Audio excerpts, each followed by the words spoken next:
Bismillah. Assalamualaikum warahmatullahi wabarakatuh. Innal hamdalillah nahmaduhu ta'ala wa nasta'inu bihi wa nastaghfiruh. Asyhadu an la ilaha illallah, asyhadu anna Muhammadan abduhu wa rasuluh. Allahumma shalli ala hadzal nabiyil karim wa ala alihi wa sahbihi ajma'in. Rabbi shrah li sadri wa yassir li amri wahlul 'uqdatan min lisani yafqahu qawli. Hadirin dan jamaah salat zuhur Masjid Tariqul Jannah. Betul Pak ya?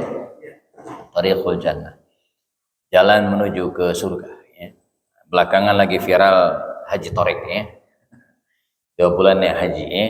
Kita bersyukur kepada Allah SWT pada siang hari ini di panas yang cukup cerah di luar kita bisa melaksanakan sholat zuhur berjamaah.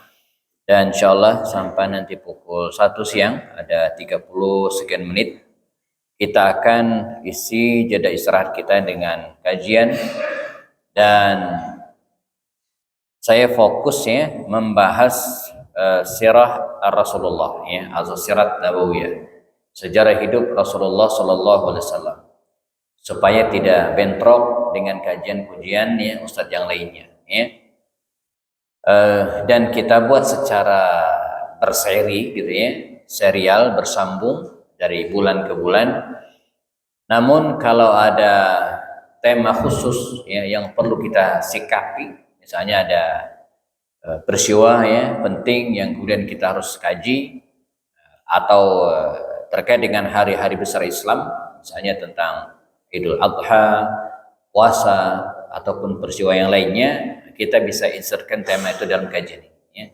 Namun kalau Pak Maulana nggak request ya, maka saya akan meneruskan sejarah hidup Rasulullah Shallallahu Alaihi Wasallam. Nah, bulan lalu bulan lalu kita bahas masa kecil Rasulullah Shallallahu Alaihi Wasallam. Nah, jadi kita masih bahas sejarah Nabi di awal-awal jamaah ya, karena baru beberapa kali pertemuan ya. Masa kecil Rasulullah SAW, dan hari ini kita akan bahas masa remajanya ya. Setelah itu nanti kita bahas pernikahan Rasulullah, beliau menerima wahyu terus ya. Kalaulah kajian kita ini berlangsung intensif terus menerus ya, mungkin butuh 20 sekian pertemuan insyaallah ya.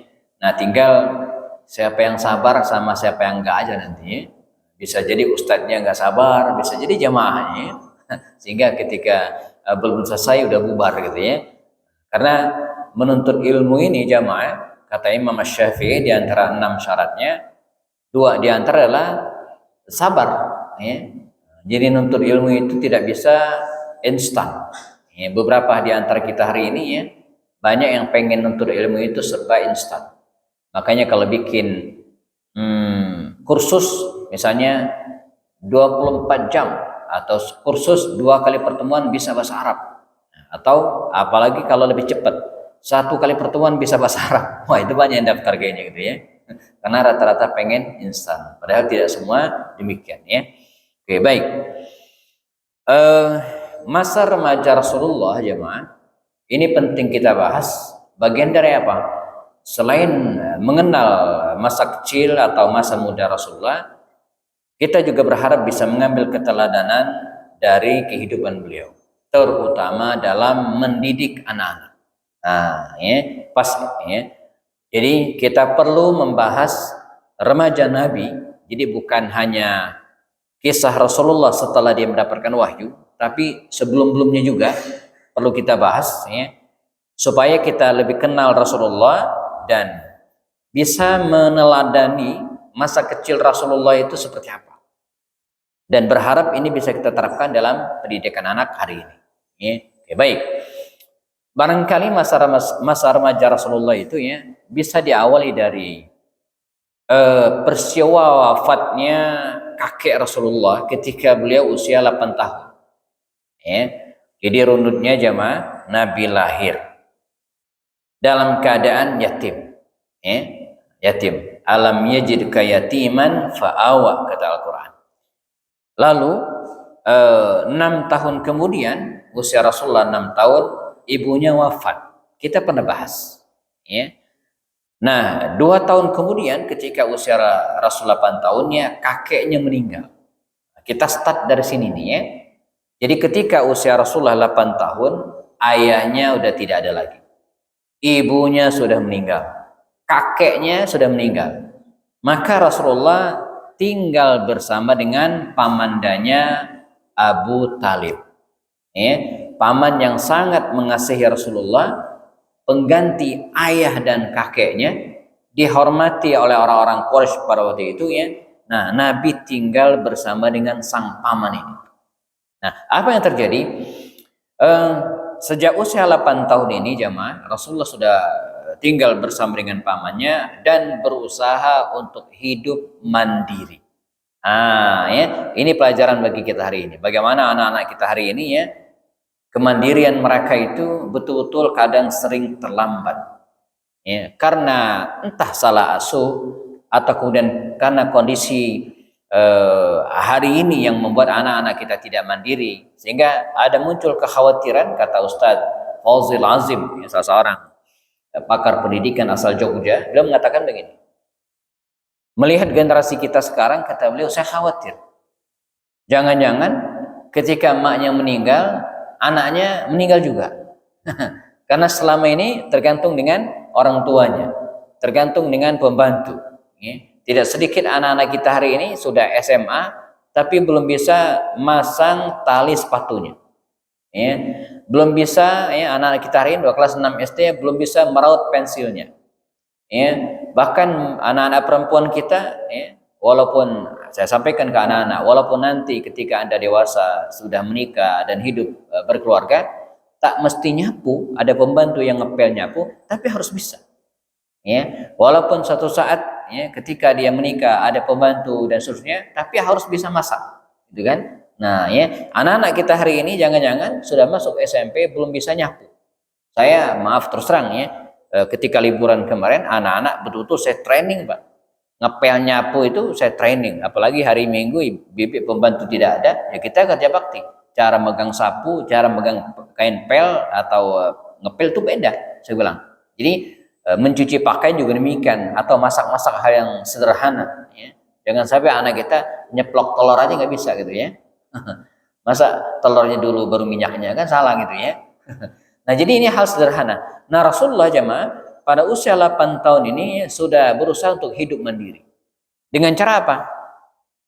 Bekerja, menggembalakan kambing milik penduduk Makkah pada waktu itu. Pada pertemuan sebelumnya mungkin saya singgung sedikit. Rasulullah yang menggembalakan kambing milik para penduduk Makkah waktu itu, dalam riwayat dikisahkan seorang sahabat bertanya kepada baginda Rasulullah. Kata Nabi, ma ba'atsallahu nabiyyan illa ra'al ghanam. Kata Rasul, Allah tidaklah mengutus para nabi kecuali sebagian besar dari mereka itu menggembalakan ternak, kambing.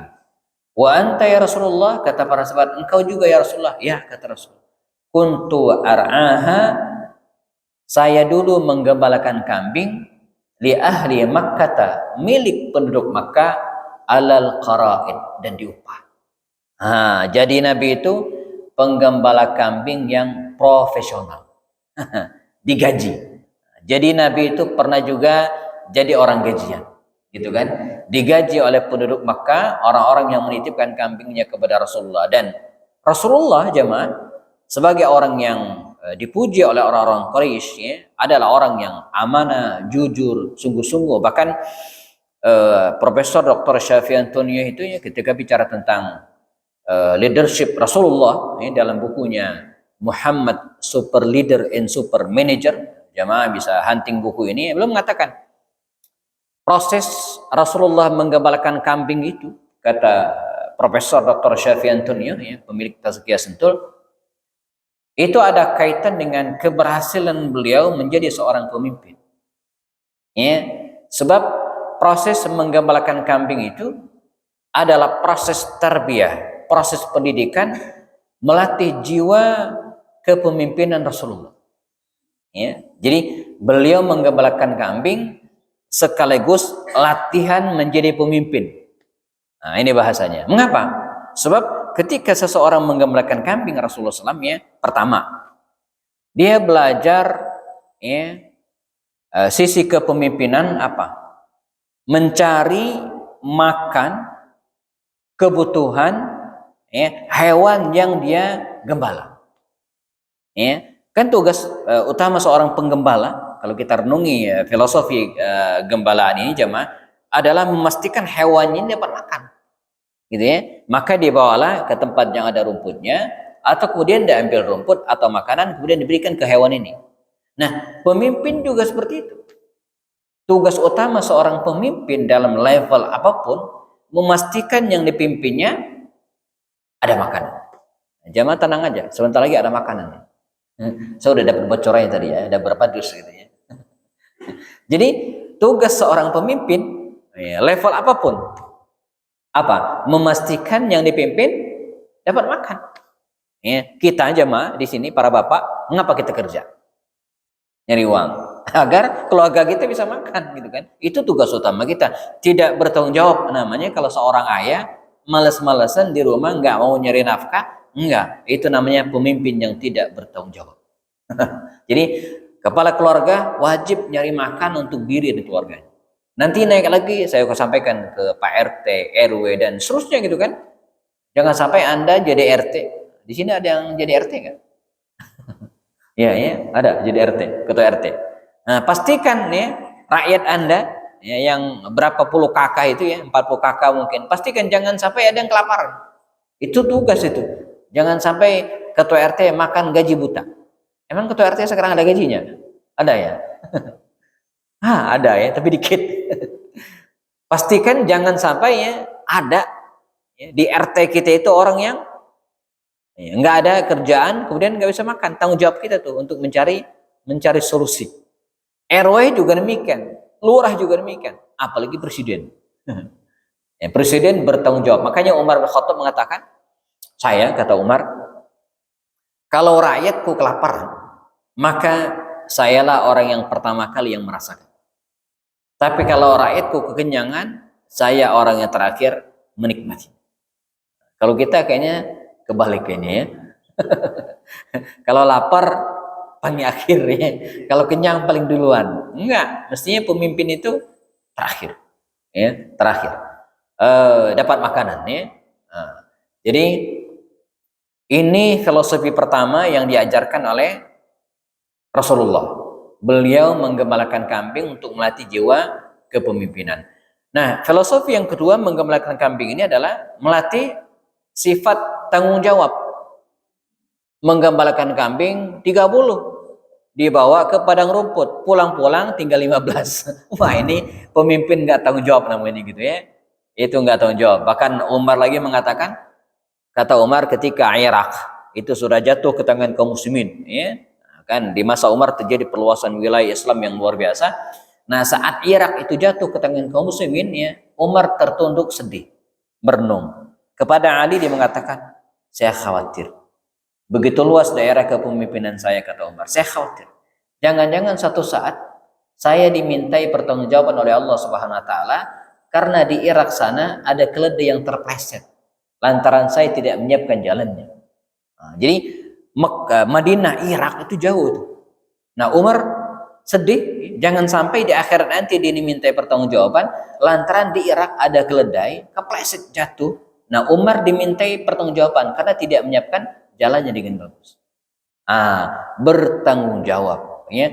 Leader yang ketiga memimpin, dia yang mengarahkan, ya, harus ke sini ke sini. Nah, Rasulullah jamaah 8, 9, 10, 12, sampai usia 12 tahunan, berarti sekitar 4 tahunan, Rasulullah menghabiskan waktunya dengan melatih kemandirian, melatih jiwa leadership kepemimpinan dengan menggembalakan kambing.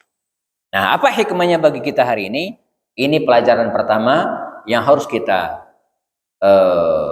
rekam, atau bahasa komputernya itu yang harus kita install kepada anak-anak kita hari ini. Apa itu?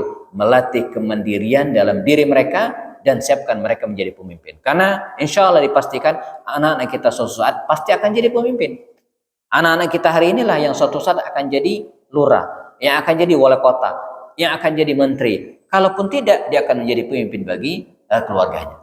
Ini ya pelajaran pertama dari Rasulullah pada masa remajanya. Yang kedua jamaah, sekarang masuk usia 12 tahun. Apa yang dilakukan oleh remaja Rasulullah? Beliau diajak oleh para pamannya untuk berbisnis. Ya. Waktu itu bangsa Arab mengenal dua jalur bisnis yang diabadikan oleh Allah Subhanahu wa taala dalam surat Quraisy. Li'ila fi Quraisyin ila fihim rihlatasy syita'i was-shaif. Ya. Jadi bangsa Arab waktu itu di Makkah dan Madinah khususnya di Jazirah Arab punya dua musim bisnis. Pertama, rihlatasy syita. Musim bisnis ke Yaman. Syita itu musim dingin. Jadi kalau musim dingin kira-kira bulan Desember sampai bulan Maret ya, atau akhir November lah, itu mulai dingin ya. Mereka sama-sama turun ke Yaman, Pak, musim dingin. Ya, nanti jelang musim panas, April ke atas, April, Mei, Juni sampai bulan September, Oktober, mereka ramai-ramai bisnis ke Syam. Ini yang diabadikan oleh Al-Quran. Jadi musim dingin turun ke bawah Yaman, musim panas mereka ke Syam. Ya, rihlatasy syita'i was-shaif. Nah, Rasulullah juga demikian. Pada usia 12 tahunan, beliau sudah ikut paman-pamannya bisnis ke Syam. Ya, Syam itu Pak, kalau kita lihat peta hari ini, Syam itu adalah sebuah wilayah yang meliputi 4 negara hari ini. Palestina, Yordania, Lebanon, dan Syria. Ini dulu ya, di masa keemasan Islam sampai zaman kekhalifahan Turki Utsmani, dia disebut dengan kawasan Syam. Ketika Perang Dunia Pertama berlangsung, ya, tahun 1917, Turki Utsmani kalah dan wilayah ini jatuh ke tangan Inggris dan sekutunya, pasukan sekutu, diambil oleh Inggris dan dipecah-pecah menjadi beberapa negara bagian.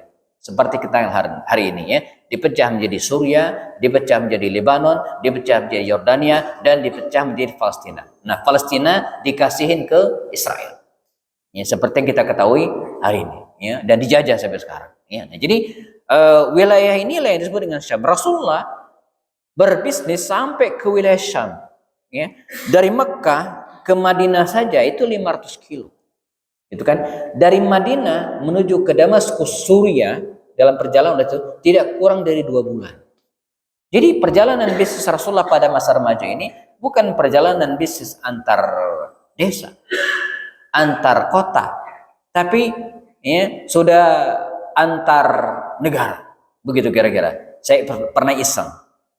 Saya ukur pakai Google Map. Saya iseng. Satu titik saya taruh di Mekah, tempat kelahiran Rasul. Saya tarik garis lurus pakai penggaris ya, di petas. Satu titik lagi saya taruh ke Damaskus Suria. Tarik garis lurus. Dapat tuh ukurannya. Nah, penggaris ini, pengukur ini saya pindahin ke Indonesia. Satu saya taruh di rumah saya. Bogor, Tanah Baru. Ternyata ujungnya Pak, itu sampai ke Loksmawe, Aceh. Artinya apa? Kalau Nabi itu tinggal di Bogor, maka perjalanan bisnisnya, kalau kita arahkan bisnisnya ke arah Sumatera, itu nyampe ke Aceh. Artinya sepanjang Sumatera itu dia jelajahi. Begitu luar biasa bisnis Rasulullah SAW. Sehingga tidak mengherankan kalau kemudian Nabi itu dikenal sebagai seorang pengusaha, seorang pebisnis. Ada buku menarik judulnya Muhammad is a Trader. Muhammad seorang pedagang. Bukunya besar dan tebal, ya, ditulis oleh Afzalur Rahman. Nah, ini salah satu buku yang menjadi referensi saya ketika menyelesaikan tugas S3, disertasi saya. Karena disertasi saya judulnya Konsep Pendidikan Kewirausahaan Rasulullah untuk Anak SD dan Implementasinya di Sekolah Alam Bogor. Penelitian saya di situ. Alhamdulillah dapat nilai A. Ya. Jadi disebutkan dalam buku itu bagaimana Rasulullah menggeluti dunia bisnis yang luar biasa. Sehingga tidak heran kalau kita hari ini menemukan konsep-konsep bisnis dalam cerita Rasulullah SAW. Ya, baik dalam bagaimana melakukan transaksinya yang tentu saja jauh dari tradisi jahiliyah, tidak boleh menipu, tidak boleh menumpuk harta, tidak boleh riba, tidak boleh memanipulasi. Man ghasyana falaysa minna, barang siapa yang nipu dalam transaksi jual beli maka bukan bagian dari kami, kata Rasulnya. Tidak boleh curang dalam timbangan. Nah, ini banyak yang jual buah-buahan di pinggir jalan ya, beli. Saya dulu ketika masih aktif sebagai wartawan berangkat dari Polonia Jakarta Timur ya, lalu kemudian balik ke Bogor pakai sepeda motor. Nyampe di Pasar Bo, waktu itu belum ada jalan layang Pak, masih lewat bawah motor, lihat duku mulus-mulus putih-putih, berhenti, beli 2 kilo.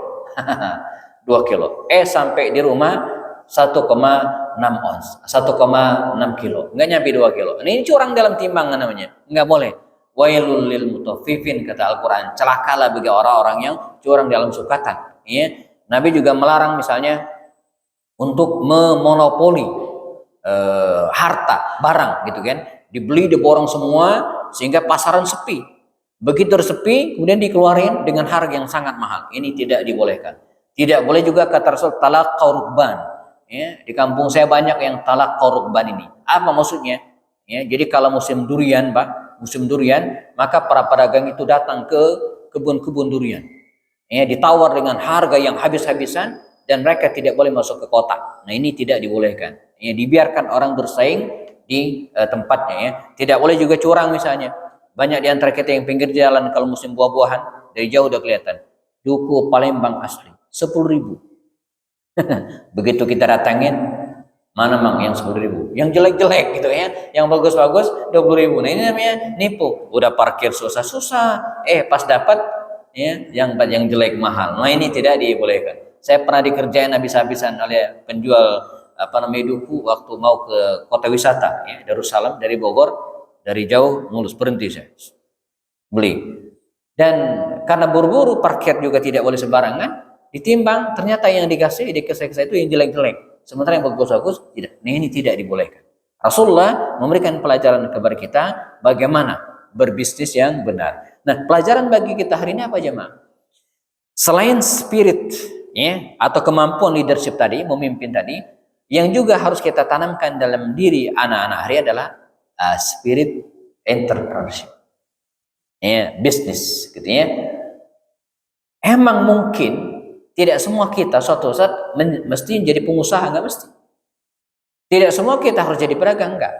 Tapi harus mengalir dalam diri anak-anak kita suatu saat jemaah jiwa ruhul tijari ini, spirit bisnis. Apa maksudnya Ustaz? Begini, apapun profesi anak-anak kita nanti maka mereka harus memiliki jiwa entrepreneurship, jiwa bisnis. Misal dia sebagai seorang dokter, dokter Pak yang tidak punya jiwa entrepreneurship, maka dia akan datang ke rumah sakit, bekerja dari pagi sampai sore, pulang ke rumah selesai. Ini seorang dokter yang tidak punya jiwa entrepreneurship. Tapi kalau seorang dokter yang punya jiwa entrepreneurship, maka suatu saat dia berpikir, dia akan bikin klinik, mungkin akan membuka praktek, bahkan tidak mustahil kalau suatu saat bikin rumah sakit. Nah, beda tuh ya. Atau profesi lain misalnya, seorang penulis misalnya, saya penulis. Seorang penulis yang tidak punya jiwa entrepreneurship, maka dia akan menulis hasil karyanya, disetorkan ke penerbit, nanti setiap akhir bulan, 3 bulan sekali dia mendapatkan royalti 10% biasanya. Berhenti di situ enggak punya jiwa entrepreneurship. Tapi yang punya jiwa entrepreneurship enggak. Suatu saat dia berpikir bagaimana mengembangkan buku ini menjadi sebuah materi modul misalnya training, atau kemudian dikembangkan lagi dengan varian-varian baru. Dia ikut menjual, mempromosikan, enggak. Bahkan suatu saat dibikin usaha penerbitan buku dan seterusnya. Bahkan levelnya ustadz juga demikian Pak. Ustadz yang tidak punya jiwa entrepreneurship, barangkali dia akan mengajar dari masjid ke masjid, dari majelis ke majelis, dan itu saja. Tapi ustadz yang punya jiwa entrepreneurship, maka dia akan mengembangkan ilmunya. Dia akan bikin yayasan tahfiz Quran, dia akan bikin lembaga pendidikan, dia akan bikin pesantren, dia akan bikin ma'had, dan seterusnya. Nah ini bedanya. Seorang pejabat juga demikian. Jangan sampai kita memiliki seorang menteri perdagangan misalnya, tapi dia nggak menguasai Ya, spirit perdagangan, nggak ngerti bagaimana ngelola. Mohon maaf jamaah, ini sekedar sharing dan kemudian berharap ini menjadi inspirasi bagi kita. Negeri kita ini adalah negeri yang gemah ripah loh Cina, negeri yang kaya raya, ya, yang membuat iri negara lain, bahkan menjadi target penjajahan dulu. Ya, jadi negara-negara Arab itu banyak yang tidak dijajah karena nggak ada apa-apa. Siapa mau menjajah Dubai? Siapa yang mau menjajah Arab Saudi? Nggak ada, orang kering kerontang, ya, yang isinya cuman padang pasir doang. Mereka nggak tahu di bawahnya ada minyak gitu ya. Tapi Indonesia ngantri itu yang jajah, mulai dari Inggris, Prancis pernah, paling lama Belanda, mampir terakhir siapa? Jepang gitu ya. Nah sekarang siapa yang jajah kita? Ada lagi ya. Ya, jadi saking kayanya Indonesia ini. Kasarnya kita nanam apa aja tumbuh. Saya di samping rumah saya itu ada sirsak. Tahu pun sirsak? Bahasa kami nampaknya nangko Belando. Ya. Nangka Belanda itu tumbuh Pak. Sekarang sedang berbuah. Kemarin panen 2 biji. Sekarang tumbuh lagi gitu kan. Itu nggak pernah saya tanam. Ya, nggak pernah saya tanam. Saya pupuk nggak pernah juga kayaknya. Paling kalau ingat saya siram aja sekali gitu ya. Karena juga enggak. Dia tumbuh sendiri Pak. Luar biasa ya. Waktu halaman rumah saya dulu ditanamin pisang, ya, karena tukang yang nggak sabaran ditebang tuh pohon pisang, ya, untuk perluasan teras ditebang, itu akarnya dibuang ke atas, sekarang tumbuh. Saya bilang ini kan sudah dipangkas, dia habis, tumbuh sekarang, tumbuh lagi gitu kan. Belum lagi saya pernah ke Kuningan, anak saya di Husnul Khotimah, pulang-pulang beli apa itu Pak, ubi apa namanya, Cilembu. Nah, kita beli yang mentah. Iseng dilempar ke samping rumah, tumbuh gitu kan. Dipangkas habis tumbuh lagi. Luar biasa. Itulah Indonesia. Kaya raya gitu kan. Nah, negeri yang kita yang kaya raya ini kalau tidak dikelola dengan baik, maka rakyatnya akan kemiskinan. Nah, ini butuh siapa? Orang-orang yang bisa mengelola dengan baik. Siapa itu? Orang yang memiliki jiwa entrepreneurship, ya. Makanya saya bayangin kalau semarak jiwa entrepreneurship ini kita tumbuhkan dari sekarang, maka kita berharap 10-15 tahun ke depan, maka begitu lulus kuliah tidak semua jadi PNS, tapi membesarkan dan kemudian mengelola negeri ini sehingga mendatangkan manfaat bagi rakyatnya khususnya, ya. Nah, Rasulullah telah mengajarkan kepada kita bahwa beliau menggeluti dunia bisnis sampai kepada Umar bin Khattab, ya, yang dulu bahkan tidak sebesar Rasulullah bisnisnya, tapi beliau memiliki jiwa bisnis yang luar biasa. Ada sebuah buku yang judulnya Fikih Ekonomi Umar bin Khattab. Nah, bagaimana dia bisa mengelola ekonomi umat begitu luar biasa, ya. Nah, baik. Pertama, ya, Rasulullah pada masa remajanya menggeluti dunia menggembala, melatih jiwa pemimpin. Yang kedua, melatih jiwa entrepreneurship. Kemudian yang ketiga, jemaah, di masa remajanya Rasulullah melatih jiwa dan kemampuan komunikasi dan sosialisasi dengan orang lain. Apa maksudnya? Jadi Nabi itu masa mudanya, ya, ini masa muda remaja Rasulullah, bukan anak yang di rumah aja, enggak. Mager kalau bahasa hari ini, ya, mager. Ini penyakit anak-anak kita hari ini. Bahkan ada penelitiannya, Pak, di antara negara, di antara warga negara, ya, di dunia ini yang paling mager, malas bergerak, itu orang Indonesia. Saya kaget tuh, ada penelitiannya. Karena lazimnya kita ini Pak, jalan sehari itu minimal 6.000 langkah.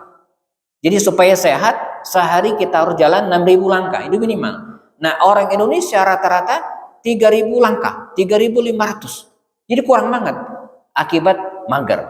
Gara-gara itu saya kemudian beli jam pengukur langkah, ya. Sekarang saya sudah melangkah 3.250. Nanti sore saya tambahin, target saya 6 sampai 10.000 langkah per hari. Supaya kita sehat, ya. Nah, anak-anak kita hari ini banyak yang mager tuh. Rasulullah bukanlah orang yang mager, bukan orang yang suka mentang-mentang ntar jadi nabi di rumah aja, enggak. Beliau aktif dalam kehidupan dan denyut nadi masyarakat waktu itu. Contohnya, pernah ada seorang Yahudi, Pak. Ini sebelum kenabian, sebelum Nabi menjadi Rasul, datang dari Madinah, bawa barang dagangan, ya, untuk dijual ke Mekah. Dari Madinah datang ke Mekah. Kliennya waktu itu namanya Al-As bin Wa'il. Jadi orang Yahudi ini bawa barang dagangan mungkin buah-buahan Madinah, mungkin kurma dibawa, diberikan, dijual ke Al-As bin Wa'il dengan akad apa? Bisamanin ajil, bayar tunda. Ini ada ya dalam transaksi bisnis disebut dengan al-bay'u bisamanin ajil. Misalnya gini, tadi ada yang ngantar kue kan, kue diantarin, tapi bayarnya belum bayar. Kapan bayarnya? Minggu depan. Ini namanya apa? Al-bay'u bisamanin ajil. Bahasa kasarnya ngutang. Barang diantar hari ini, bayarnya minggu depan. Nah, ini Yahudi juga demikian. Dikasih barang itu ke Al-As bin Wa'il, tapi bayarnya tahun depan. Ketika musim berikutnya, ini kue udah datang nih kue. Begitu musim berikutnya dia datang, bawa lagi tuh barang yang baru. Store barang yang baru dan bayar yang lama. Ini ritmenya demikian. Dan ternyata orang Yahudi ini curang, Pak. Dia bawa barang dagangan berkarung-karung, pas dicek yang atas tuh mulus, bagus-bagus semua. Tapi begitu dibuka, yang bawah itu jelek-jelek semua. Akhirnya Al-As bin Wa'il ini nggak mau bayar. Saya nggak mau bayar katanya. Barang yang ente bawa setahun lalu gitu kan, jelek semua. Cuman atasnya doang bagus. La yasluhu illa lil bahaim. Ini nggak bisa dimakan, bahkan hewan pun nggak mau makannya gitu kan, nggak mau bayar. Kata orang Yahudi, lah bukan salah saya, kita kan akad udah selesai, barang udah ada terima, ada gitu deal. Akhirnya cekcoklah antara orang Yahudi dan Al-As bin Wa'il orang Mekah ini jamaah, dan orang Yahudi ini marah-marah, teriak depan Ka'bah dan kemudian menjelek-jelekkan, jangan bisnis lagi sama orang Mekah, mereka curang, dan seterusnya. Nah, orang-orang Mekah waktu itu termasuk Rasulullah SAW ngumpulin untuk menyelesaikan masalah ini, jangan sampai masalah ini viral. Begitu kira, tersebar ke berbagai wilayah sehingga dunia mengatakan jangan bisnis sama orang Mekah, mereka curang. Ini kerjaan Yahudi ini tadi gitu kan, dia yang curang, dia bikin viral. Maka kumpullah mereka di sebuah rumah namanya di rumah Abdullah bin Jada'ah. Mereka ngumpul di situ, gimana ini solusinya? Jangan sampai orang-orang mengatakan kita suka berbuat curang, nggak mau bayar harta yang sudah diberikan. Dan mereka akhirnya sepakat untuk patungan dan mengganti rugi kepada orang Yahudi tersebut, sehingga dia tidak teriak-teriak menjelek-jelekkan orang Mekah curang. Kata Rasulullah, saya ikut dalam penyelesaian masalah tersebut yang dikenal dengan hilful fudul dalam sejarah. Saya ikut bersama dengan para paman dan orang-orang Mekah, tokoh-tokoh mahkota itu yang menyelesaikan masalah tersebut. Seandainya, kata Rasul, andai saya pun diajak ikut untuk menyelesaikan kasus yang sama, saya akan ikut. Ini terjadi sebelum Rasulullah menerima wahyu. Nah, hikmahnya bagi kita hari ini apa jemaah sekalian? Kita, mohon maaf, tidak boleh hanya hidup sendiri. Kita ini makhluk sosial. Ya, jangan hanya cukup berangkat dari kantor pagi hari, pulang ke rumah sore, selesai. Enggak, kita harus bertetangga. Bila perlu jamaah yang di sini ya, aktiflah jadi pengurus RT, jadi pengurus RW, jadi pengurus masjid. Ada yang nanya, Ustaz, saya pengen jadi pengurus masjid, tapi gimana caranya? Saya bilang, ente sering-sering aja ke masjid. Insya Allah suatu saat jadi pengurus masjid. Bila perlu, ya, datang ke masjid, rajin-rajin nyapu, ngepel. Ya, insya Allah ketika ada perombakan struktur masjid, Anda jadi apa? Pengurus masjid, bidang kebersihan. Karena sukanya minimal dulu ya itu, jadi aktiflah dalam kehidupan masyarakat. Dan hal yang sama juga harus kita tanamkan kepada anak-anak kita hari ini ya. Mereka aktif berkecimpung dalam kegiatan sosial di masyarakat ya, dan ini yang contohkan Rasulullah, bukan hanya setelah jadi nabi Pak, sebelum jadi nabi pun pernah persialan. Misalnya ketika ini juga terjadi sebelum Rasulullah menerima wahyu, pernah Ka'bah itu rusak Pak, rusak parah. Maka mereka akhirnya sepakat untuk membongkar Ka'bah dan merenovasi ulang. Maka dirubuhkanlah Ka'bah itu dan kemudian ditancapkan pondasi baru dan dibangun. Dan mereka sepakat ini rumah suci, tidak boleh dibangun kecuali dari hasil uang yang suci juga. Jadi orang Arab jahiliyah waktu itu paham juga mana yang uang yang benar dan tidak. Maka mereka tidak ingin membangun Ka'bah ini dari uang riba, dari uang jual minuman keras, dari uang judi. Clear, betul-betul uang yang bersih. Akibatnya pembangunan Ka'bah tersendat. Yang tadinya Ka'bahnya berbentuk persegi panjang seperti ini, akhirnya Ka'bah cuma jadi persegi 4, kubus seperti yang kita lihat hari ini. Sementara sisanya dibuat bangunan separuh yang melingkar, yang kita kenal dengan Hijri Ismail hari ini. Pembangunan Ka'bah beres, satu PR-nya itu Hajar Aswad yang tadi diambil kan mau ditempelkan lagi tuh di pojokan Ka'bah. Nah, siapa yang nempelin ini? Masing-masing berhak sebagai kepala suku dan kabilah masing-masing berhak menempelkan Hajar Aswad ke tempatnya. Mereka cekcok tuh. Siapa dasusnya? Nah, akhirnya mereka sepakat. Kita sepakat. Besok siapa yang datang ke sini pertama kali lewat pintu utama ini, maka dia yang menempelkan Hajar Aswad. Dan qadar Allah, Rasulullah lah yang datang pertama kali, maka mereka sepakat untuk meminta Rasulullah menempelkan kembali Hajar Aswad. Maka Nabi dengan bijak membuka sorbannya dan kemudian membentangkan sorbannya dan meletakkan Hajar Aswad tadi itu di sorbannya. Lalu Nabi dengan bijak mengajak para tokoh tadi, pimpinan-pimpinan kabilah dan masyarakat ini untuk memegang ujung sorbannya ini, masing-masing megang. Sama-sama. Begitu adilnya Rasulullah. Beliau enggak sendirian, enggak. Diangkat, begitu sudah dekat, Nabi mengambil Hajar Aswad dan ditempelkan tepat di sebelah. Maka mereka, kalau bahasa hari ini ini cerita saja. Mereka tepuk tangan, puas dan urusan selesai. Dan mereka mengatakan, "Hadza Muhammad huwal amin." Inilah Muhammad dan dialah orang yang terpercaya. Maka sejak saat itu Rasulullah digelari dengan Al-Amin. Orang yang terpercaya. Nah, artinya apa simpulan jemaah?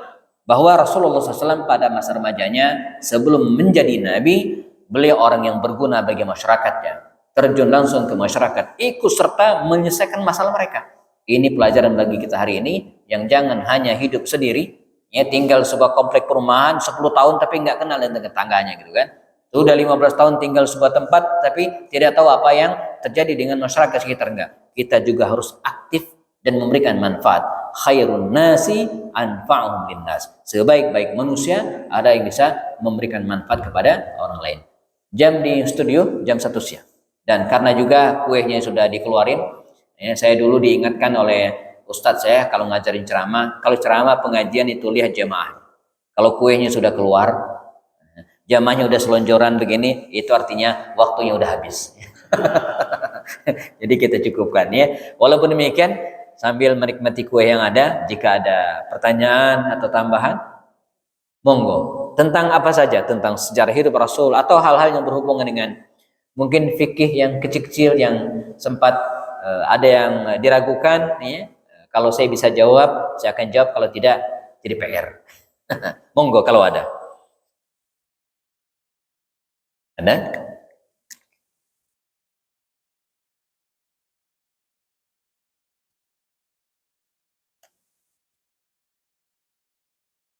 Boleh sambil makan kue, Pak.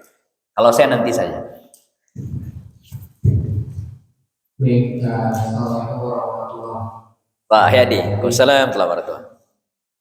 Ini Biar seru. Jadi tadi disampaikan masalah kekhawatiran sekarang ini Ya. Dan itu mungkin kalau kita melihat pada kita itu di sebuah keyakinan yang mendalam. Sebagai orang tua, tentunya kita akan berupaya semaksimal mungkin menggunakan metode pendidik anak yang terbaik. Ya. Kalau dia sekolah, diberikan sekolah yang terbaik, ilmuannya itu agamanya dan sebagainya. Hanya kan dalam mendidik anak itu sebetulnya adalah sebuah seni, Ustaz. Maka kita tahu ilmunya, itu belum tentu hasilnya sesuai dengan kita inginkan. Itulah itu kalau ingin memberikan kepada kita yang jadi pertanyaan kita itu sebetulnya sejauh mana sih tanggung jawab kita itu terhadap itu semua. Karena sejujurnya mungkin kita telah berupaya semaksimal mungkin, tapi kenyataannya tidak seperti yang kita harapkan. Itu pertanyaan. Nah, terkait pertanyaan kedua Ustaz dengan kondisi yang terjadi kita di Palestina, itu anak-anak kecil itu kan banyak yang jadi korban gitu ya. Sementara Zionis Israel itu sudah diperingati, dikasih BBB, nggak ada perubahan sama sekali. Nah ini terhadap mereka-mereka itu tanggung jawab ini seperti apa Ustaz? Ya. Khawatir bukan ya kalau secara jelas ini sudah kita lakukan ya, walaupun tidak konsisten gitu kan. Nah jadi tanggung jawab kita bagaimana Ustaz jawabnya? Ya. Itu bahwa Salam. Ya, menarik yang disampaikan oleh Pak Hayati. Ini harus kita pahami ya. Jadi kita harus memiliki paradigma dan cara berpikir yang benar tentang tanggung jawab terhadap pendidikan anak. Jadi pendidikan anak ini tidak cukup dengan kita menghantarkan mereka ke sekolah dan bertemu gurunya mungkin setahun sekali. Itu pun biasanya ibu-ibu doang. Ya. Ustadz Didin Hafiduddin itu pernah mendapatkan penghargaan dari sekolah anaknya, ya, karena ketika pertemuan orang tua murid dia paling rajin datang dan paling ganteng sendiri. Saya ya, karena ibu-ibu semua, saya ya lihat setiap kali ada seminar talk show tentang pendidikan anak, itu mesti yang datang mayoritas emak-emak, ya.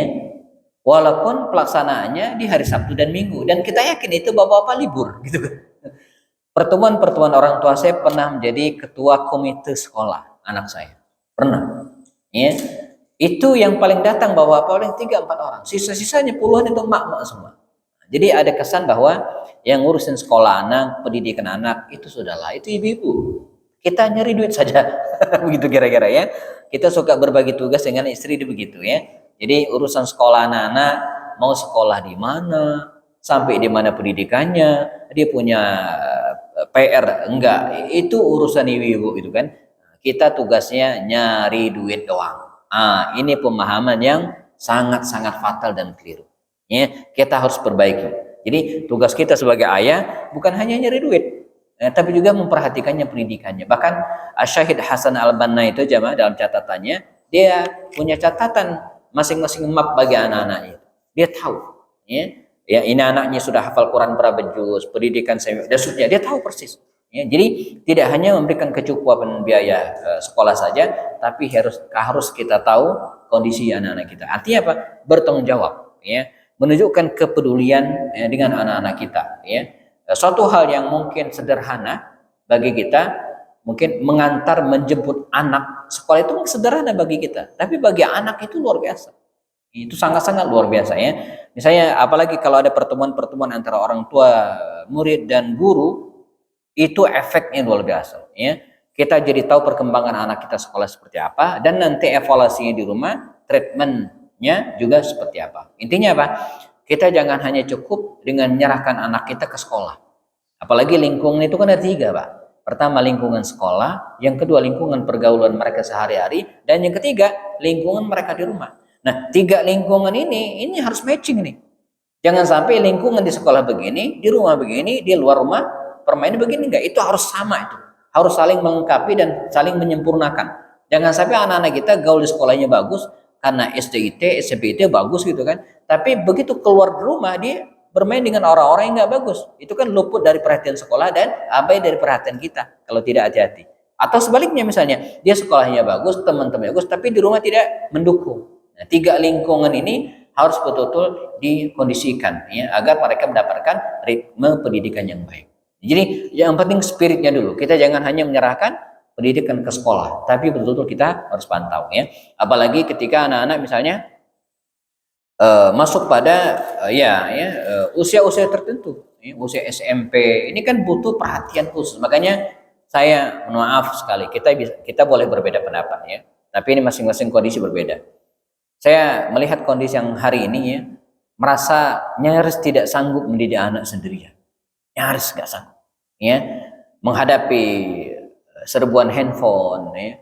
Belum lagi pergaulan yang bukan hanya secara offline tapi juga online. Kita bisa kontrol pergaulan offline mereka, tapi kita tidak bisa kontrol online-nya. Belum lagi kedekatan dengan agamanya, dengan Qur'annya. Maka saya bilang, saya angkat tangan nih, angkat tangan. Maka selepas SD, anak saya kirim ke pesantren, tapi tetap dengan kontrol. Setiap minggu kita telepon, setiap bulan didatangin, diskusi kesulitannya di pesantren apa dan seterusnya gitu kan. Kita diskusi nanti setelah pesantren kuliah di mana, ya. Terus intern, tidak kemudian titip merem, ya enggak juga. Mentang-mentang bayar udah mahal, ya enggak bisa gitu kan. Kita tetap harus perhatian. Apalagi sekarang zaman udah canggih, ada grup WhatsApp ya, sesama orang tua dan di situ ada gurunya juga. Kapanpun kita bisa mengetahui dan mengakses perkembangan ya, anak-anak kita, ya bahkan anak saya di sekolah ada Darul Quran Mulia itu jemaah, alhamdulillah semakin mengalami perbaikan-perbaikan dari sisi manajemen. Malah sekarang mereka punya namanya DKM Mobile. Ya, dari aplikasi itu Pak, kita bisa tahu hafalan anak kita udah nyampe mana. Perkembangan, jadi keren saya bilang, ini bagus. Nggak percuma bayar mahal-mahal gitu kan. Jadi mereka melek digital juga, semua sudah digitalisasi. Ya, hafalan Qurannya sampai mana, kendalanya apa, tidak masuk hari ini sakit tahu.